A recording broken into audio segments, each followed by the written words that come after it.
Rendahnya harga minyak dunia di bawah 40 dolar Amerika Serikat per barrel. Di satu sisi memang membuat tekanan terhadap APBN agak berkurang karena harga minyak menjadi relatif murah. Tetapi di sisi lain membawa masalah karena di satu sisi pemerintah juga mengandalkan minyak sebagai devisa dan di sisi lain adalah pemerintah berkepentingan untuk mendorong produksi minyak nasional. Kita tahu produksi minyak telah jauh di bawah kebutuhan nasional. Bagaimana kemudian kita mencari jalan keluar, mendorong investasi di industri hulu, supaya kemudian kebutuhan nasional bisa terpenuhi? Bersama saya, Suryo Pratomo, inilah Economic Challenges.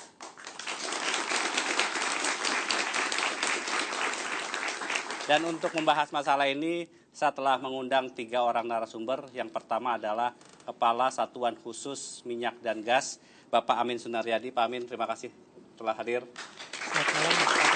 Dan bersama kita juga daerah yang sekarang disebut-sebut sebagai calon produsen minyak terbesar Indonesia, Bupati Bojonegoro, Suyoto. Dan yang sedang dalam perjalanan menuju studio, Direktur Jenderal Minyak dan Gas Kementerian Energi dan Sumber Daya Mineral, I Gusti Nyoman Wiratmaja Puja.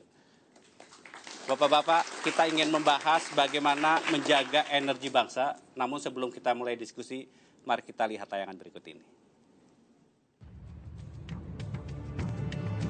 Jatuhnya harga minyak dunia semakin menambah ketidakpastian perekonomian dan masa depan energi dunia. Pasca keputusan OPEC mempertahankan produksi minyak awal Desember lalu, harga minyak dunia saat ini sudah menyentuh titik terendah sejak tahun 2008, yaitu di kisaran 36 dolar Amerika per barrel.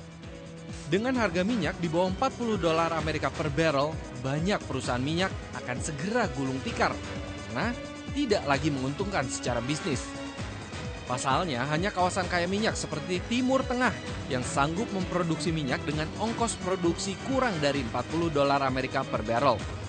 Padahal, Indonesia yang saat ini sudah menjadi net importer minyak justru sedang membutuhkan investasi baru agar dapat mencapai target lifting minyak yang sudah ditetapkan lebih dari 800.000 barrel per harinya pada tahun 2016. Namun dengan rendahnya harga minyak dunia, investasi di sektor hulu migas terancam mandek dan upaya untuk meningkatkan pasokan migas dari dalam negeri akan sulit tercapai. Lalu, bagaimana strategi pemerintah untuk menjaga energi bangsa? Bapak-bapak, teman saya Leonard Samosir mempunyai data kondisi migas kita sekarang ini. Leo, silakan. Soal menjaga energi bangsa menjadi masalah yang harus benar-benar diperhatikan oleh semua kita. Saya punya beberapa data di sini yang memang menunjukkan bahwa masalah energi ini harus benar-benar diperhatikan karena kalau tidak bisa membahayakan bangsa kita. Saya punya data yang berasal dari Kementerian Keuangan mengenai asumsi makroekonomi Indonesia tahun depan 2016. Kita melihat diperkirakan harga minyak mentah Indonesia rata-rata adalah 50 dolar Amerika per barrel. Sementara untuk lifting minyak atau produksi minyak yang siap pakai diperkirakan sekitar 830.000 barrel per hari, sementara untuk lifting gas adalah sekitar 1.155.000 setara barrel per hari. Ini yang menjadi target yang memang selama ini selalu tidak tercapai dari tahun ke tahun.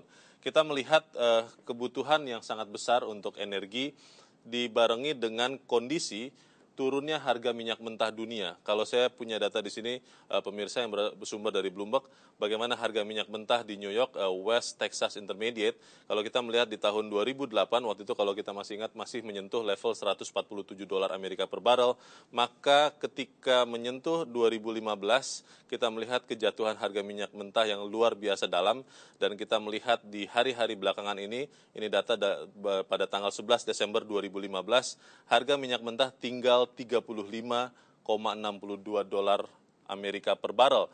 Ini menjadi pertanyaan karena diperkirakan untuk memproduksi satu barrel sekitar 40 dolar yang dibutuhkan oleh perusahaan minyak. Kita melihat juga bagaimana konsumsi dan produksi migas di Indonesia relatif tidak seimbang.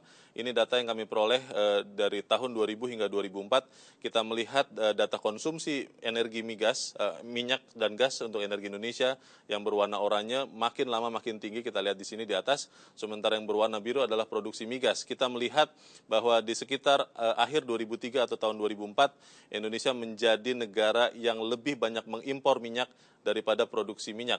Kalau kita ingat, itulah menjadi tanda waktu itu Indonesia keluar dari OPEC karena memang kita sudah tidak banyak lagi memproduksi minyak. Pertanyaannya, apakah memang energi fosil baik minyak maupun gas ini akan terus ada? Kita melihat data yang kami peroleh dari SKK Migas untuk tahun 2000 hingga tahun 2050 diperkirakan memang yang berwarna merah ini produksi gas masih akan lumayan tinggi, tetapi kalau kita melihat trennya akan terus menurun. Kalau kita melihat di tahun 2002 di 1077 juta barrel setara minyak per hari, kita melihat minyak di situ masih diproduksi 1.415 juta barel setara minyak per hari. Di tahun 2050 diperkirakan akan di bawah 200 juta minyak setara minyak barel per hari. Kalau kita melihat masalah ini, maka menjadi suatu yang sangat mengkhawatirkan. Kita melihat juga pemirsa di sini data yang kami peroleh dari Kementerian Energi dan Sumber Daya Mineral, bagaimana konsumsi energi utama di tahun 2013 untuk Indonesia masih tergantung kepada minyak yang sekitar 38% dan juga gas bumi yang sekitar 15%. Kalau kita tambahkan dengan batu bara yang sama-sama energi fosil, maka 3 jenis energi ini menyumbangkan sekitar hampir 80% energi di Indonesia. Kalau kita melihat ini, maka kemudian pertanyaan berikutnya adalah apakah memang Indonesia bisa mengamankan energi? Karena sekali lagi, kita harus mulai melihat energi baru dan terbarukan karena energi fosil pada waktunya akan habis. Pak Amin, kalau tadi kita lihat harga minyak sekitar 36 dolar Amerika Serikat per barrel, apa artinya bagi insentif untuk industri hulu kita?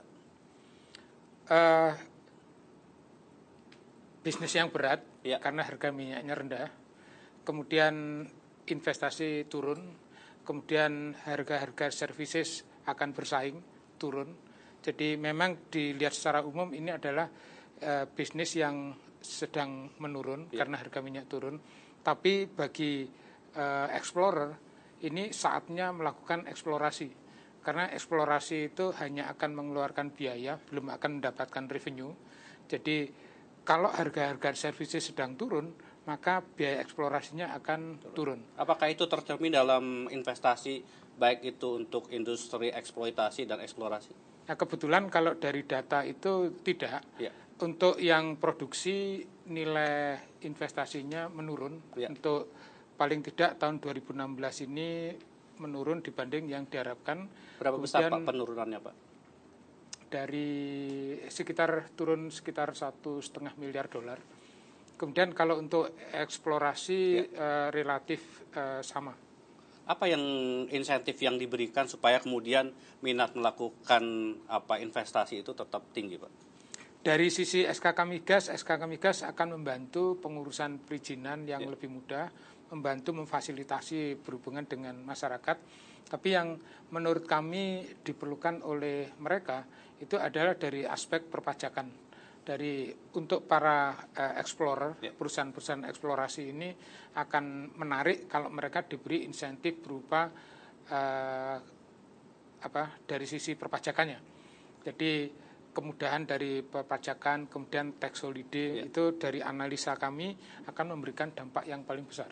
Baik, Pak Suyoto, kalau kemudian dari kacamata daerah sendiri, apa kondisi yang dihadapi? Apakah ada dampak langsung misalnya terhadap Pak Kabupaten Bojonegoro? Oh, yang pasti itu revenue-nya Kabupaten Bojonegoro turun.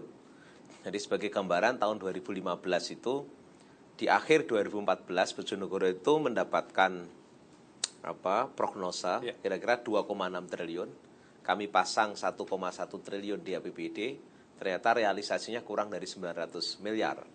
Tahun ini kita pasang 1,4, tapi baru saja kami mendapatkan pemberitahuan kemungkinan nggak sampai 900. Itu artinya kami harus putar otak, putar betul bagaimana dengan penurunan pendapatan ini untuk membiayai semua aktivitas pembangunan di Bojonegoro. Pak Suyoto, kalau kemudian banyak orang memperkirakan bahwa harga minyak ini bahkan sampai semester pertama tahun depan akan dalam kondisi yang rendah, apa yang kemudian yang dilakukan pemerintah daerah Bojonegoro sendiri untuk mengantisipasi kondisi itu? Ya, jadi sebenarnya jauh hari kami ini menyiapkan satu skenario, makanya cara mengelola anggaran Bojonegoro itu pasti berbeda dengan yang lain. Pertama, waktu itu kami menggunakan silpanya harus agak banyak, karena kalau silpa kami nggak banyak, pasti Januari, Februari cash flow kami akan turun. Yang kedua, seperti Bojonegoro ini harus punya dana abadi, itu tidak ada pilihan. Makanya tahun ini kami target pada bulan Juni ini satu-satunya perda yang dibikin bersama eksekutif, legislatif, dan berbagai lapisan masyarakat. Nanti sewaktu-waktu pendapatan kami naik, bahkan pendapatan kami 1,4 saja, tahun depan itu kami sudah taruh 100 miliar menjadi dana abadi. Dan kalau semakin besar, baik dari PI maupun dari DBH kami, itu akan kami taruh, target kami tadinya sampai 25 triliun dalam waktu 25 tahun. Dana abadinya itu? Dana abadi. Ya. Karena tugas kami sebenarnya adalah mentransformasikan ekonomi Bojonegoro dari berbasis migas kemudian menjadi rakyat. Jadi yang tadinya adalah eksklusif menjadi inklusif. Karena itulah duit minyak ini sebenarnya kalau diamati dari perkembangan bagaimana cara kami membelanjakan itu hanya ada 3. Satu adalah belanja di sektor SDM, 2 belanja di sektor infrastruktur yang sangat relevan terhadap pertumbuhan ekonomi, dan yang ketiga adalah belanja yang untuk penguatan fiskal dalam jangka panjang. Baik, Pak Amin, luar biasa sekali apa yang dimimpikan oleh Pak Suyoto, khususnya untuk menyiapkan dana abadi. Tapi sekali lagi kondisinya memang tidak mudah. Bagaimana nanti SKK Migas bisa membantu teman-teman di daerah ini merealisasikan mimpi mereka, tapi kita harus jeda terlebih dahulu, jangan kemana-mana, tetaplah di Economic Challenges.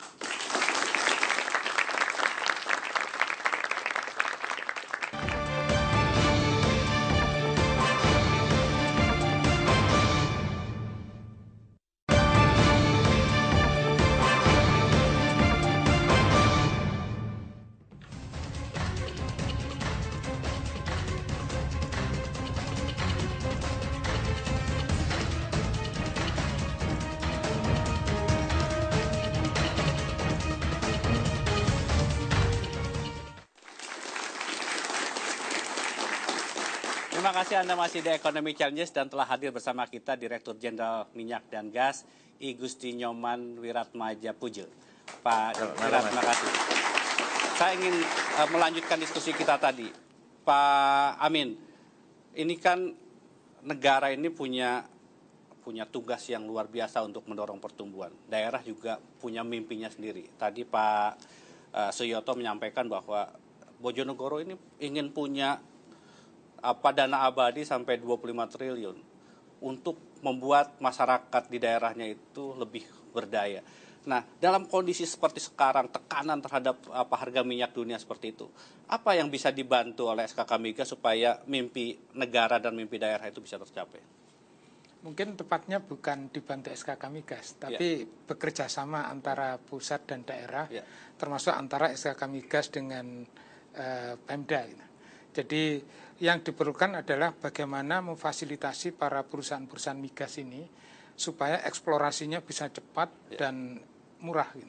Karena itu perizinan-perizinan harus dibantu, terus pungutan-pungutan harus dihilangkan supaya mereka cepat. Kemudian kalau sudah menemukan, discover, nah kita bisa diskusi lebih detail. Nah kemudian juga perlu dibantu supaya proses dari mulai membangun sampai minyak atau gasnya keluar, terproduksi, ini bisa pendek. Nah kalau itu bisa dilakukan, tentunya nanti faktor DPH bisa lebih cepat. Pak Amin, kalau kita lihat produksi perusahaan multinasional di minyak migas dalam kondisi seperti sekarang, mereka menunda-nunda bahkan untuk melakukan eksplorasi.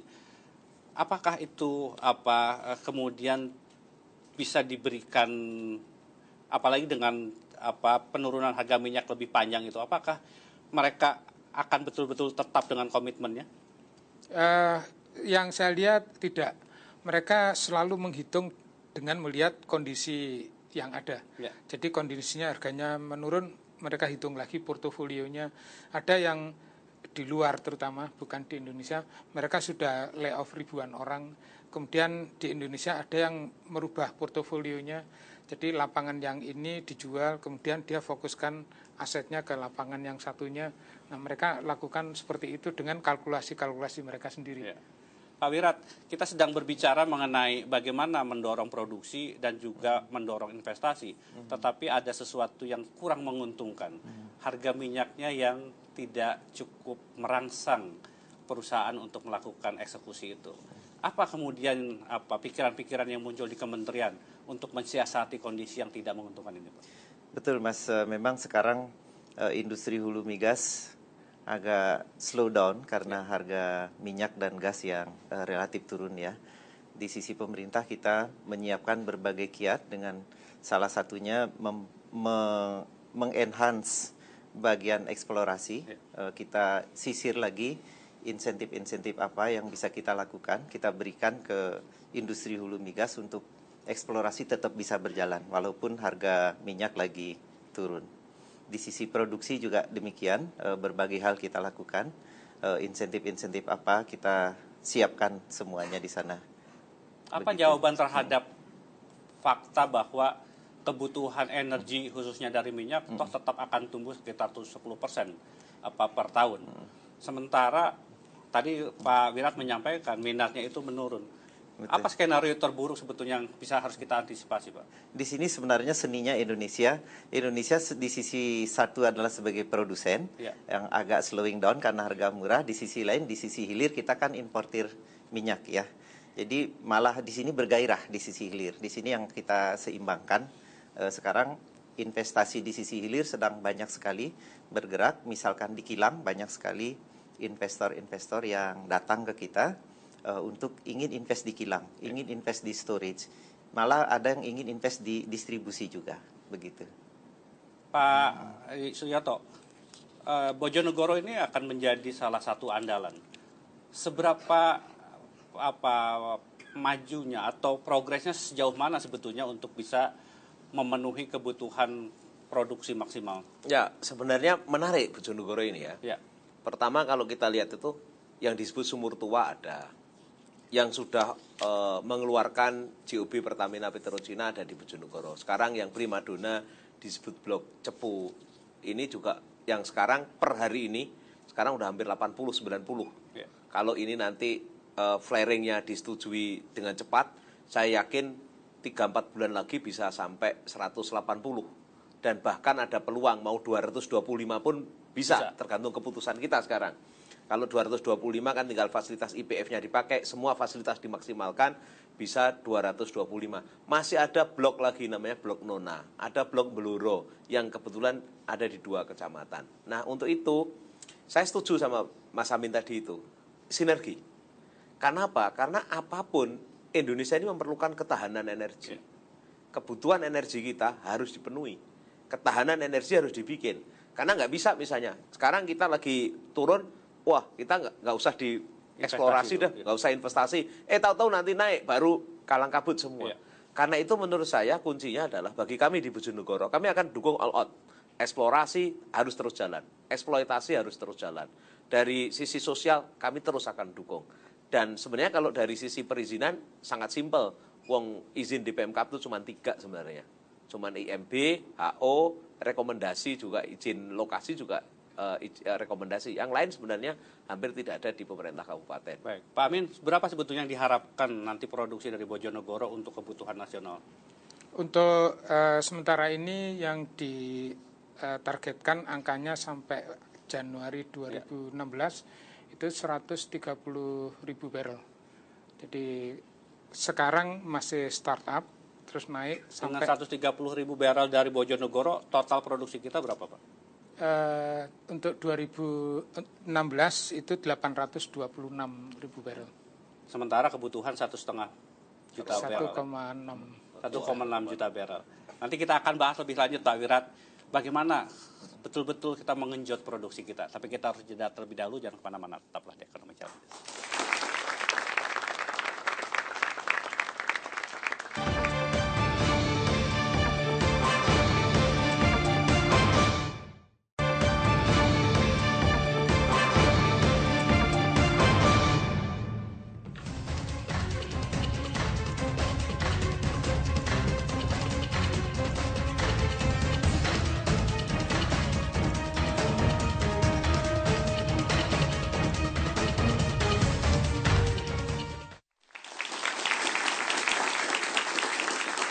Anda masih di Ekonomi Challenges yang sedang membahas menjaga energi bangsa. Pak Wirat, tadi Pak Amin menyampaikan target tahun depan itu 287.000.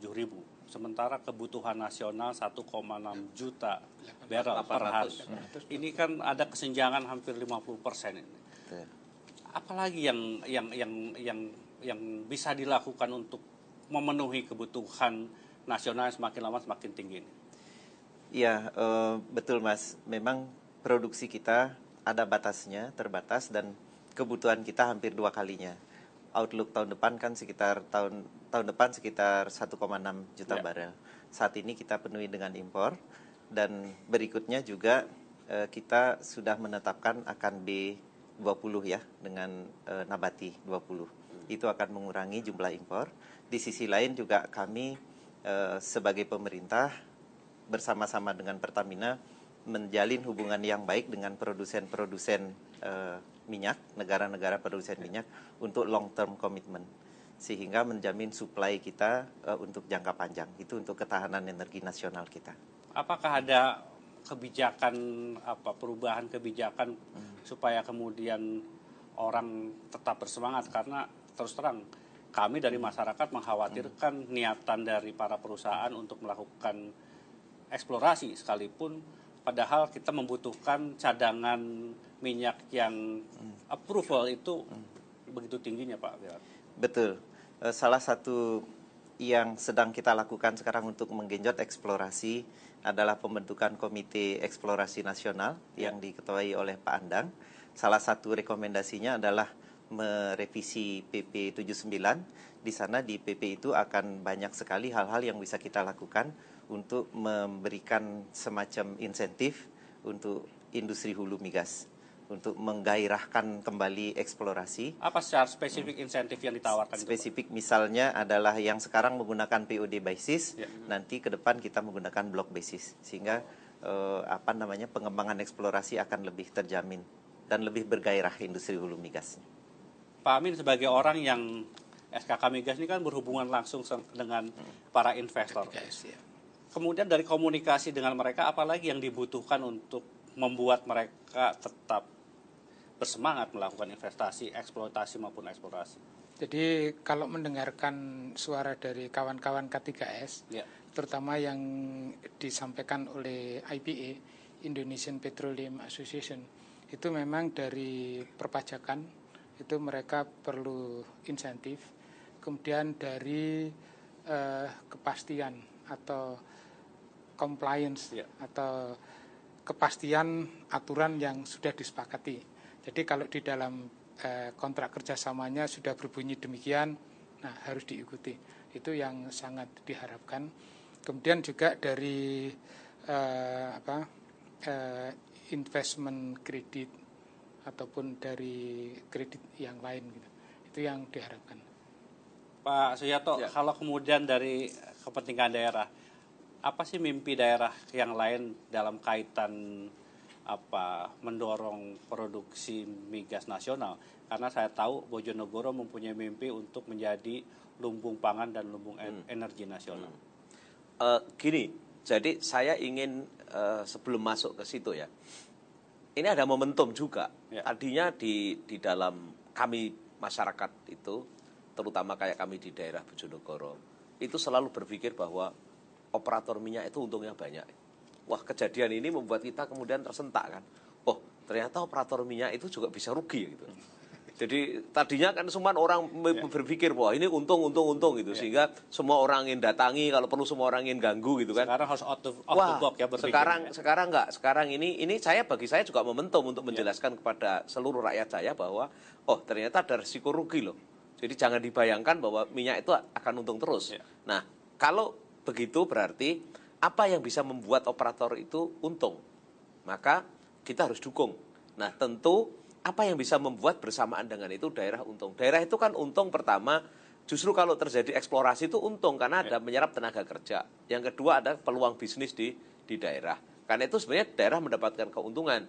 Lalu kalau ketiga begitu mendapatkan pendapatan, pasti pendapatannya itu bisa membantu untuk kemudian melakukan bagaimana pemberdayaan daerah. Nah, tentu kami sekarang sebenarnya ketika kami sadar dengan membentuk rencana pembangunan jangka panjang Bojonegoro sebagai lumbung energi dan lumbung pangan, maka kami juga mulai mempersiapkan energi terbarukan dengan menanam kemiri Sunan. Jadi ini sekarang lagi kita genjot supaya ketika nabati tadi mini refinery di Bojonegoro terjadi, maka nabatinya bisa diambil dari Bojonegoro sendiri. Nah, ini yang keempat. Kami sangat berharap sebenarnya supaya nilai tambahnya itu sebesar-besarnya ada di Bojonegoro. Sekarang belum ada. Nah, sekarang baru refinery. Refinery pun pajak badannya masih di DKI kan. Ya. Karena itu yang dapat insentif kemudian itu DKI gitu. Nah, karena itu sebenarnya saya berharap bahwa nanti begitu gas nanti dieksplorasi, pabrik pupuk Kujang ada di situ, kemudian pabrik PLN di situ, lalu refinery tambah lagi, apalagi sekarang kan lagi memungkinkan tambah 2 atau 3 refinery lagi di Bojonegoro, sehingga mata rantainya di situ. Nanti kalau gasnya kemudian terjadi juga nilai tambah dengan industrial estate di situ, saya yakin pemerintah itu akan mendapatkan uang di hilir, tapi mungkin di hulunya harus ini sekarang. Jadi kesempatan memberi insentif sebesar-besarnya di hulu supaya hilirnya yang ditangkap lebih besar nilai tambahnya. Pak Wirat, apakah pemerintah pusat mendukung apa yang menjadi harapan pemerintah daerah seperti Pak Suyoto ini? Betul Pak, jadi pemerintah pusat untuk kebijakan energi kita sebut memiliki namanya kebijakan shifting paradigm, bahwa di mana ada sumber-sumber energi, energi ini kita akan gunakan sebagai pendorong pertumbuhan perekonomian. Jadi nilai tambah yang seperti dibilang Pak Yuto tadi itu sangat penting sekali. Jadi di mana ada daerah-daerah yang sebagai sumber energi, di situ akan dibangun pertumbuhan-pertumbuhan industri tentunya. Tadi refinery, petrochemical bisa dikembangkan di sana, pabrik pupuk misalnya dan sebagainya. Sehingga nilai tambahnya tumbuh di sana, perekonomian tumbuh dan menjadi pusat-pusat pertumbuhan perekonomian di daerah tersebut. Pak Amin, tampaknya ideal apa yang diharapkan oleh Pak Bupati maupun oleh pemerintah pusat. Tapi dalam aplikasinya apakah mungkin SKK Migas memberikan kesempatan kepada daerah untuk mempunyai mini refinery?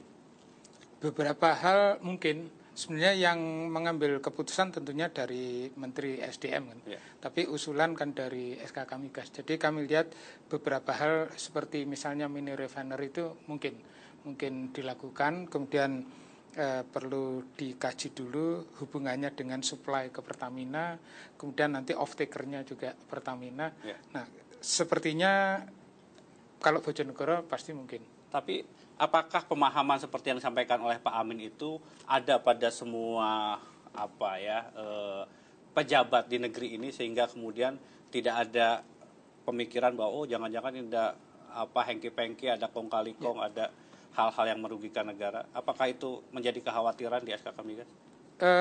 Kekhawatiran tidak, tapi kami lihat observasi ada juga yang melihatnya secara keliru. Gitu.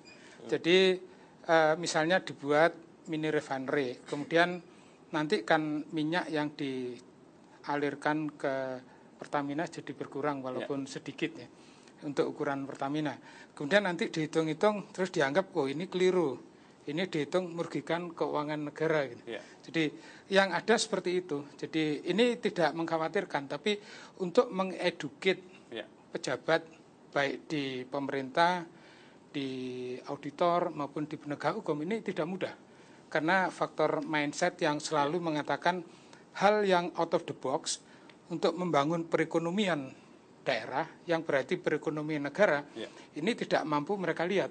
Karena mereka hanya mampu melihat keuangan negara. Terbiasa padahal sentralistis, Pak. Bukan sentralistis, tapi terlalu sempit. Mestinya begini, ada keuangan negara, ada perekonomian negara. Di suatu situasi itu kalau dilihat dari keuangan negara mungkin memang menurunkan keuangan negara, tapi dampaknya ke perekonomian negara lain ya, Pak, ya? Sangat besar. Nasionalnya lebih di undang-undang sendiri dikatakan keuangan negara atau perekonomian negara. Jadi faktor perekonomian negara ini harus dilihat. Kalau tidak nanti terlalu sempit jadi keliru. Dianggap merugikan keuangan negara, terus ini dipotong padahal perekonomian negara yang tumbuh besar sekali. Baik, Pak Wirat, nanti saya ingin tanya kepada Pak Wirat. Kemudian untuk tahun 2016, seperti apa kemudian struktur khususnya pengembangan energi migas ini supaya kemudian pemahaman yang yang salah seperti yang berkembang saat ini, seperti disampaikan oleh Pak Amin, itu kemudian bisa ditata ulang dan kemudian menjadi pemahaman bersama dan tidak membawa kita nanti masuk ke KPK. Tapi kita harus lihat lebih dahulu, jangan kemana-mana, tetaplah di Economic Challenges.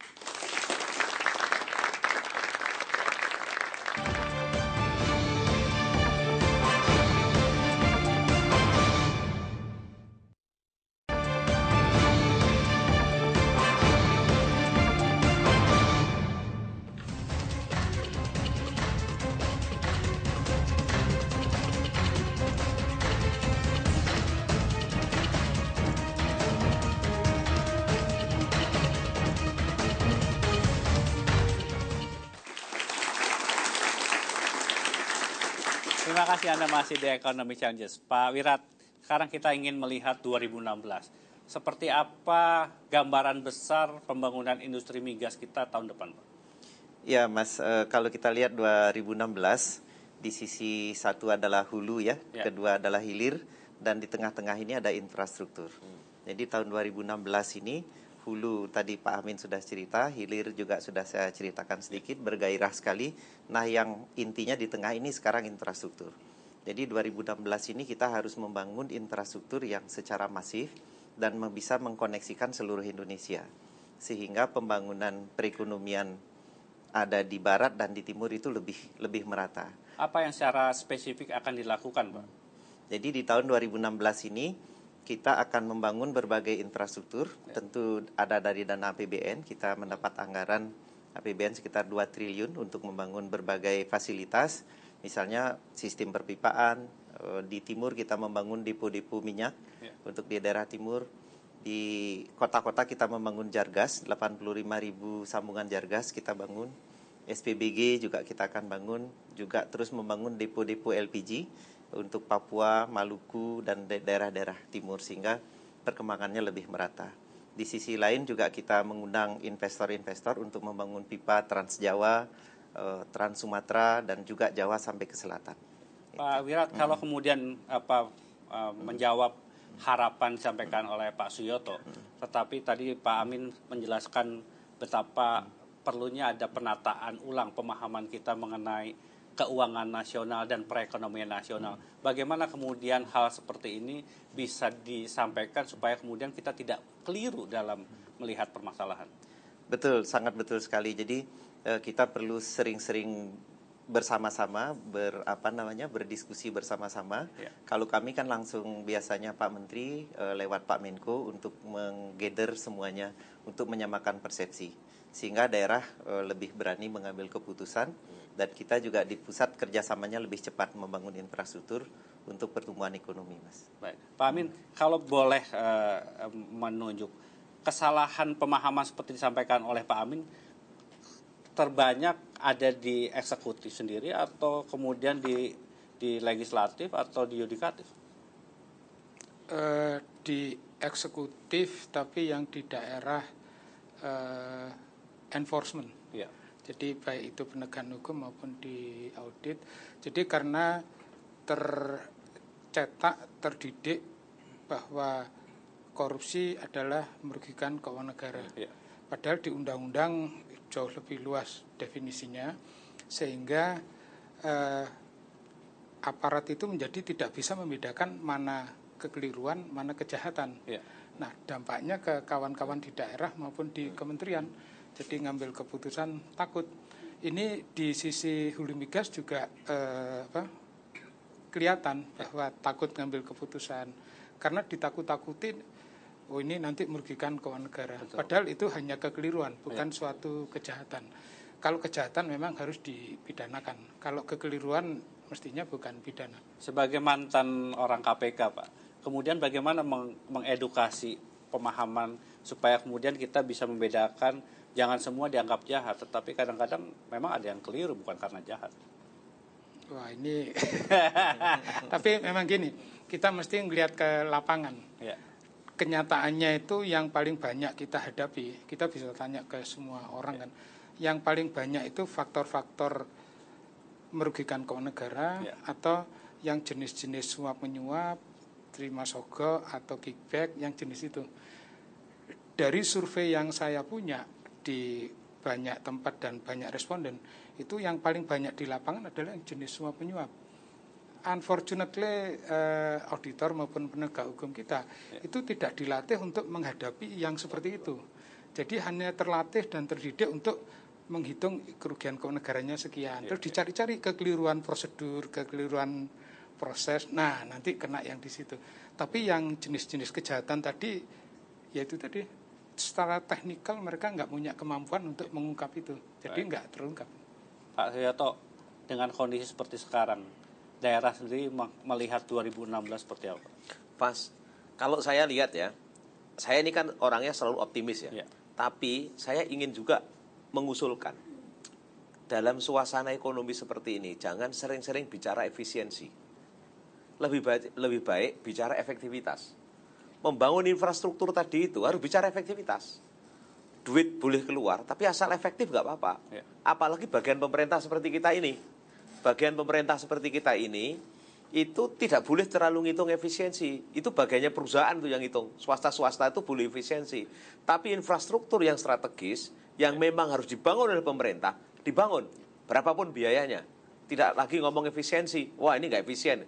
Karena kalau efektif, saya yakin itu akan mengenerate ekonomi di daerah. Produktivitasnya meningkat. Produktivitas akan meningkat. Justru itu bagian yang memang harus diambil oleh pemerintah. Jadi apa yang digambarkan oleh Mas Amin tadi itu, sudah orang keliru nggak boleh, orang diajak berpikir efisien. Bayangin kalau pemerintah daerah seperti kami ini berpikir efisien, lebih baik duitnya nggak kami belanjakan, baru akhir tahun.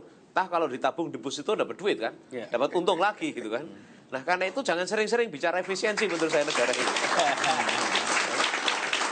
Nah, saya tetap optimis bahwa 2016 kalau kita jangan sering-sering bicara efisiensi, mari kita belanjakan uang kita yang kita miliki tepat. Apalagi kalau nanti Januari, Februari ini duit sudah mulai kita keluarkan, walaupun investasi yang dianggap tadi agak berkurang, kemudian sektor swasta lagi kurang bergairah, justru inilah momentum yang diambil oleh pemerintah, baik pemerintah daerah maupun pusat, salurkan uang secepatnya, karena ekonomi itu darahnya uang. Jadi kalau darahnya nggak ada, nanti mati suri kita. Ini menarik Pak Wirat yang sampaikan Pak Suyoto ini, sering orang berpandangan antara profit dan benefit. Negara itu harusnya berpikir benefit, bukan berpikir profit. Pak Wirat. Betul Pak, jadi kalau kita lihat Mas, dari sisi kebijakan-kebijakan yang terbaru ya. Misalkan di sisi gas, pemerintah sudah meluncurkan stimulus yang ketiga adalah mengurangi government take. Jadi penerimaan negara untuk gas dikurangi supaya industri gas ini tumbuh. Industri yang menggunakan gas sebagai bahan baku, sebagai berbagai hal ya yang terkait gas.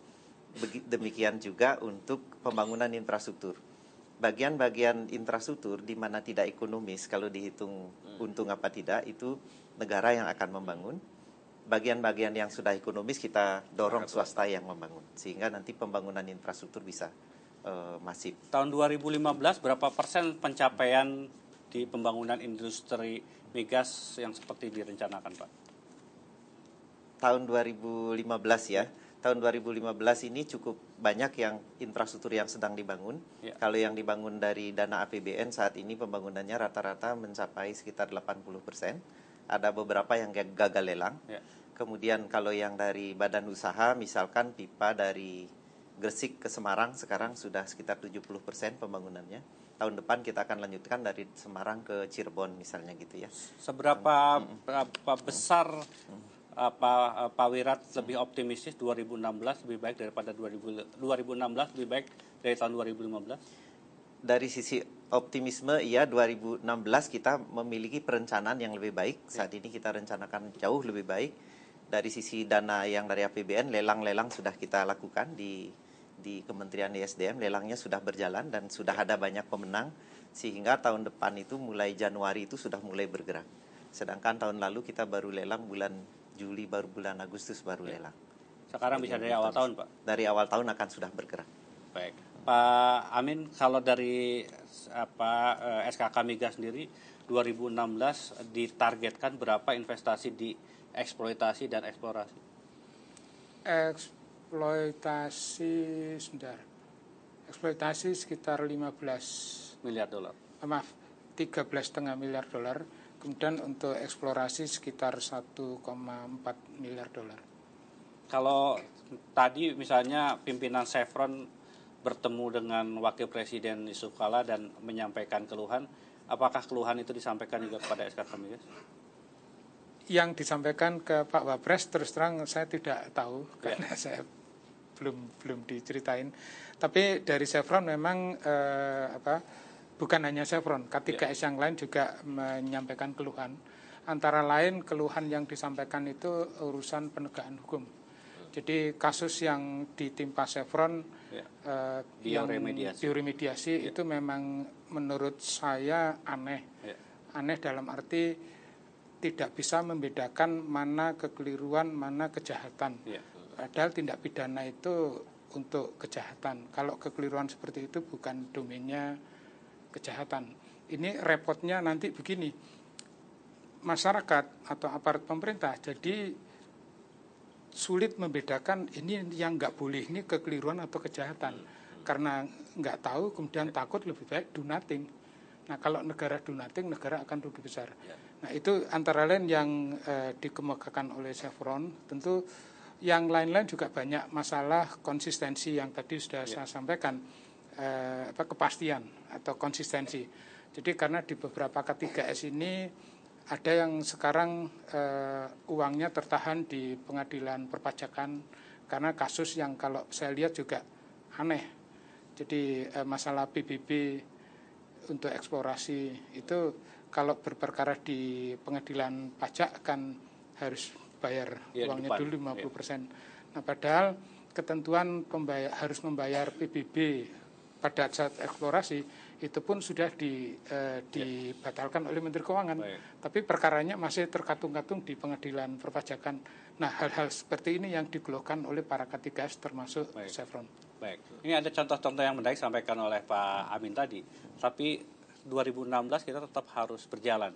Bagaimana kemudian kita mensiasatinya, tapi kita harus jeda terlebih dahulu, jangan kemana-mana, tetaplah di Ekonomi Challenge.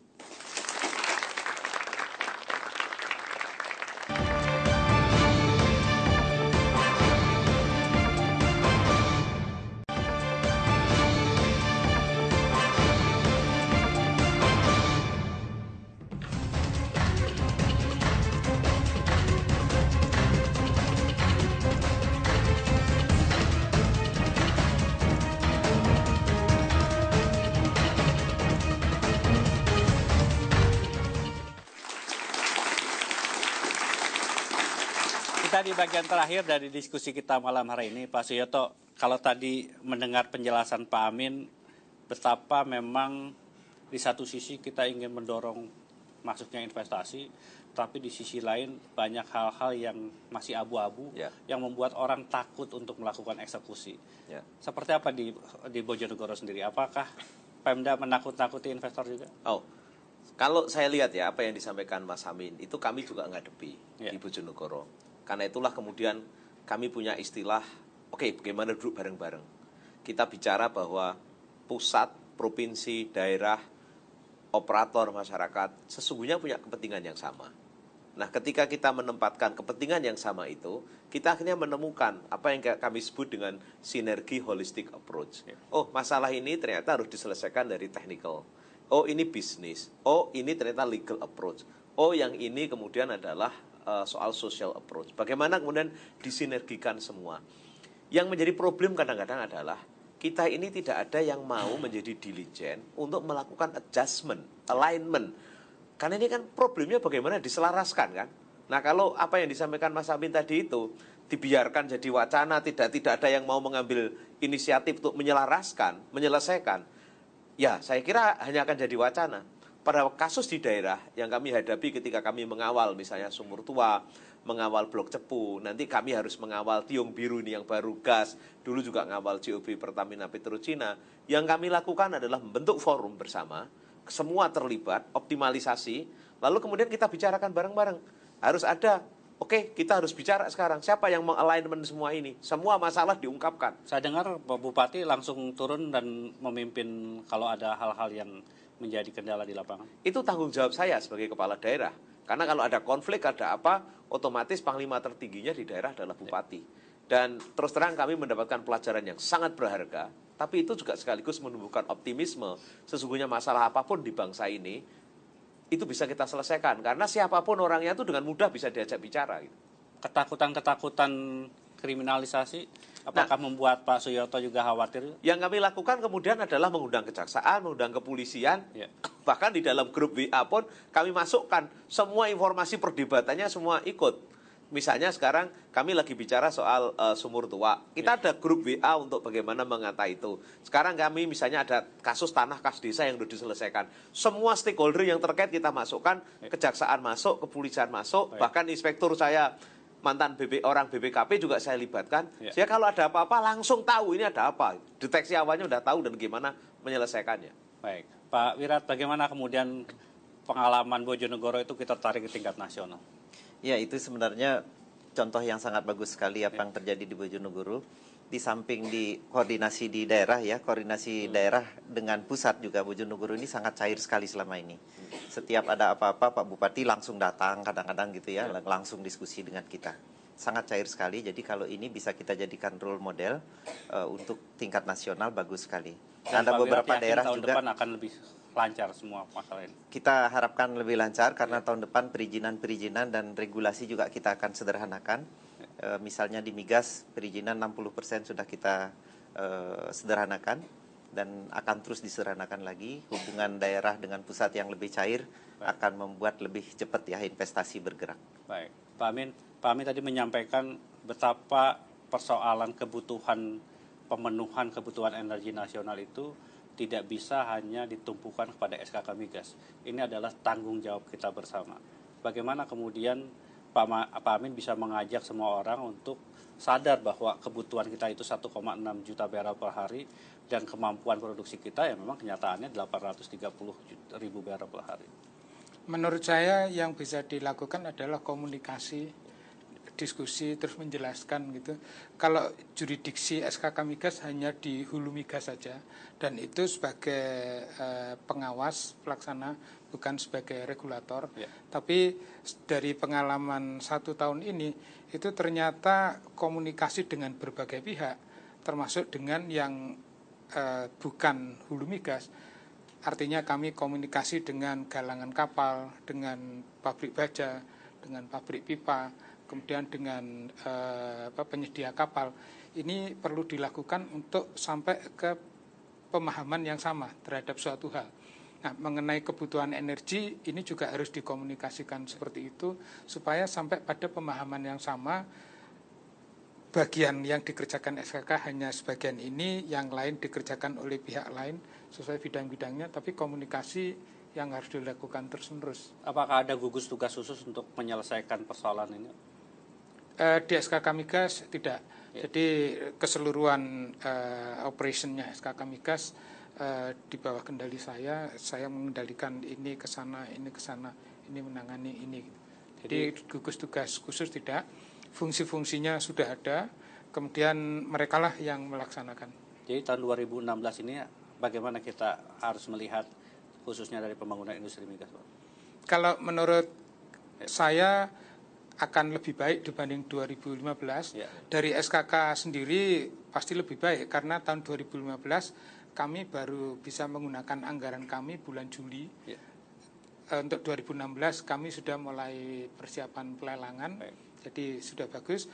Kemudian interaksi dengan K3S semakin banyak yang interaksinya dengan IT system, karena aplikasi-aplikasi semakin banyak yang selesai di tahun 2015 ini, sehingga komunikasi lancar, terus proses-proses lebih cepat, sehingga bisnis bisa lebih cepat. Baik, mudah-mudahan apa yang diharapkan itu bisa terrealisasi tahun depan, dan itulah tantangan kita ya Pak Amin. Terima kasih Pak Amin, terima kasih Pak Suyoto, terima kasih Pak Wirat. Berakhirlah Economic Challenges pada pekan hari ini, kita berjumpa kembali pekan depan. Saya Surya Pratomo dan rekan saya Lionel Samosir mohon diri, terima kasih dan selamat malam.